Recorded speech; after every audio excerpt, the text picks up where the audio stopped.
ఆంధ్ర తెలంగాణలో తక్కువ ఫీజులతో high quality results ఇస్తున్న ఏకైక సంస్థ తిరుమల్ ఐఏఎస్ ఇన్స్టిట్యూట్. తెలంగాణలో బెట్టింగ్ యాప్స్ కేసులో సెలబ్రిటీస్ పంజగుట్ట స్టేషన్ కు చేరుకుంటున్నారు.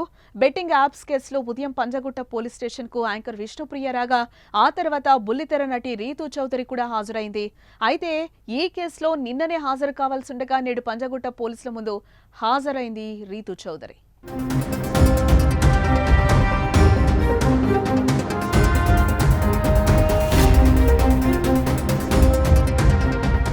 మరోపక్క రీతూ చౌదరిపై పంజాగుట్ట పోలీసులు ప్రశ్నల వర్షం కురిపిస్తున్నట్లుగా సమాచారం.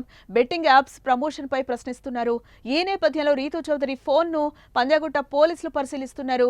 ఎన్ని యాడ్స్ చేశారు, ఎంత డబ్బు వచ్చింది, ఆ డబ్బును ఏం చేశారన్న దానిపై ప్రశ్నలు పోలీసులు అడుగుతున్నట్లుగా తెలుస్తోంది. ఇందులో భాగంగానే రీతూ చౌదరికి బ్యాంక్ స్టేట్మెంట్ ను కూడా పోలీసులు విచారిస్తున్నారు.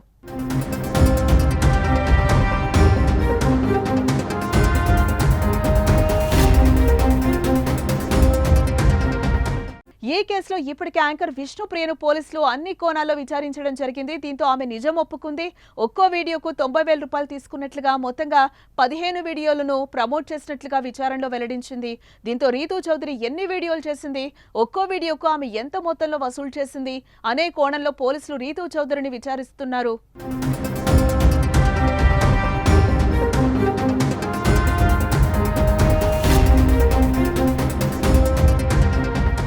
మరోపక్క బెట్టింగ్ యాప్ కేసులో తన పేరు వచ్చిన వెంటనే రీతూ చౌదరి స్పందించింది. Say no to betting apps అని చెప్పడానికే నేను ఈ వీడియో చేస్తున్నా. నేను రీసెంట్గా అయితే బెట్టింగ్ యాప్స్ ప్రమోట్ చేయలేదు, కానీ ఒకప్పుడంటే ఏడాది క్రితం నేను ప్రమోట్ చేసినవి ఈ మధ్య వైరల్ అవుతున్నాయి. తెలుసో తెలియకో నేను చేసిన తప్పుని మీరందరూ క్షమిస్తారని కూడా కోరుకుంటున్నాను అంటూ వీడియోనైతే రిలీజ్ చేసింది రీతూ చౌదరి.